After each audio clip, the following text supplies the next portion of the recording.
Hey guys, Sethly here back with another Apex Legends video. I hope you're all having a fantastic day. In today's video, I wanted to cover some of the buffs and nerfs to legends and weapons that we know will likely be coming with the release of Season 7, as well as some other stuff about Season 7 like the Trident vehicle. But if you haven't seen my past couple of videos, make sure to go check them out and see a sneak peek of what Season 7 is like, especially with the gameplay trailer.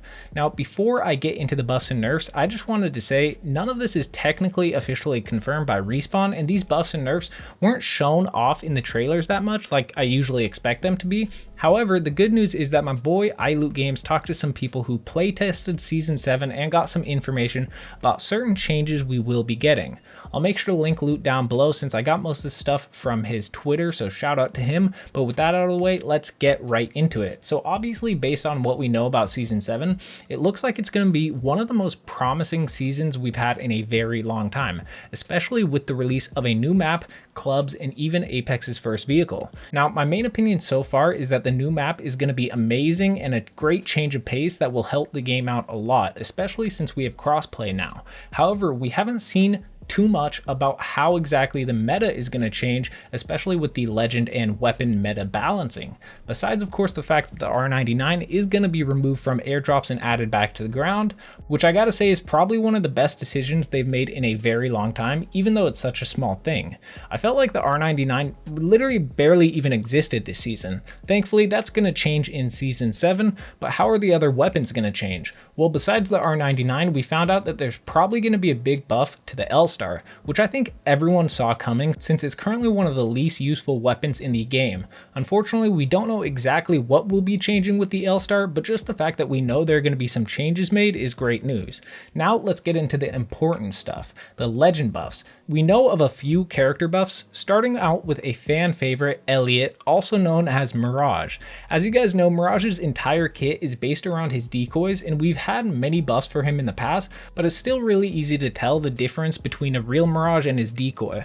Well, according to people who got to play Season 7 early, it looks like that won't be as big of a deal in Season 7, because apparently Mirage's decoys are going to be buffed to the point where each one now has 40 health. So it's going to take a lot longer for his clones to go away, not to mention the fact that it's going to be harder to differentiate the real and fakes. Although the decoys will now have 40 health, apparently they won't show normal damage numbers and hit markers, so it might not be as big of a buff as it sounds. However, I really think this will make Mirage a lot more viable, especially with his ultimate, because instead of just spamming to find the real one, you're going to have to take your time to watch for subtle details or just shoot everyone to find the real hit markers. Now that's currently all we know about Mirage and how he's going to change, but I think that's definitely enough for now. Next, we have a potential buff for Bangalore. And before I say what the buff is, I just wanted to tell you guys that I am so relieved that Bangalore is finally getting some love. I know there are definitely some of you out there that feel the same way as me, especially since she's practically never gotten a buff or nerf since the start of the game. She's always been the most consistent legend, being not the best and not the worst. Okay, now that I've said that, supposedly her buff she will be getting in Season 7 is for her ultimate, and it's going to make the ultimate detonate a lot faster after it hits the ground. As you guys know, once you throw her ultimate, it usually takes a really long time to start raining missiles in the designated area. So I'm definitely happy about this change. Let me know down in the comment section below what you guys think about this and if you think she deserves more than that. Now let's get on to our boy Pathfinder. So as you guys know, a little while back, Pathfinder's grapple was nerfed and the cooldown went from 15 seconds to 35, which was obviously way too much. Then recently they gave him a quote-unquote buff that made the grapple's cooldown based on how far you traveled with it. However, that ended up making the cooldown have a chance of being a total of over 40 seconds, since the cooldown doesn't start until you stop moving and lose your momentum.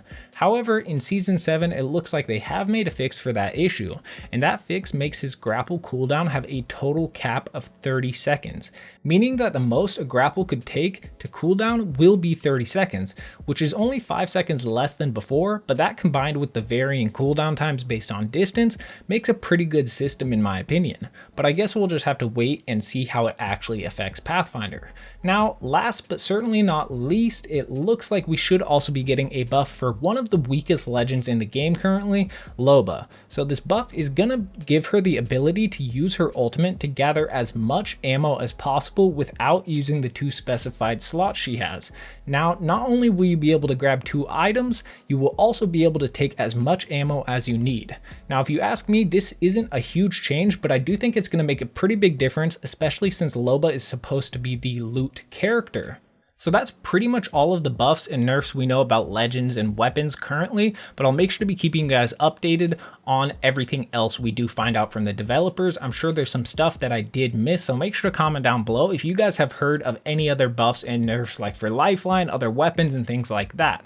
But now onto the Trident. So as you guys know, we saw this in the trailers for Season 7 and we've been teased about it a lot in the past, and we will be getting a Trident, a new hovercraft vehicle in Apex Legends Season 7, and I'm assuming it's only going to be on the map Olympus, but it also could be on other maps. I'm not too sure about that. I'm excited to see if it will be on all maps, but we did actually get some more details of exactly how this vehicle is going to work from a developer at Respawn, the senior level designer at Video Respawn, which is really cool. So he said only squad members can ride in it at the same time, and damage on the vehicle is spread evenly among passengers unless you aim directly at the player, and you also can't run people over. So those are just a few details we did get from the people who did make the Trident for Apex Legends, so I'm really excited about that. It does sound like a very balanced vehicle that's going to help. I've heard this map is a lot bigger than the other maps we've had, like World's Edge and Kings Canyon. That's at least what I've heard, so this vehicle is definitely going to help with traversing the entire map to get to where you want to go. So make sure to comment down below what you guys think about the details of the Trident and how it's going to work. I would love to hear your opinions on that, but that's pretty much all for this video. If you guys did enjoy, make sure to hit that like button. It really does help me out a ton. And if you're new to the channel, make sure to hit that subscribe button and turn on the notification bell. But it's been your boy Sethly, and I'm out. I almost forgot to mention that Apex Legends also released a post about clubs and how they're going to work in Season 7. They posted that yesterday, but it's really long and I don't want to cover the entire thing. That would make this video way too long for you guys, but I'll go ahead and show the pictures on screen right now. It looks really cool about how you can actually create a club, the different logos and banners you can have, as well as searching and joining other people's clubs, which is really cool. Unfortunately, it looks like the cap for players is going to be around 30 people per club, which is a bit unfortunate for content creators, but I'll definitely be creating a club once that does come out. I'll also make sure to link the post down below if you guys want to go ahead and check it out and read it for yourselves.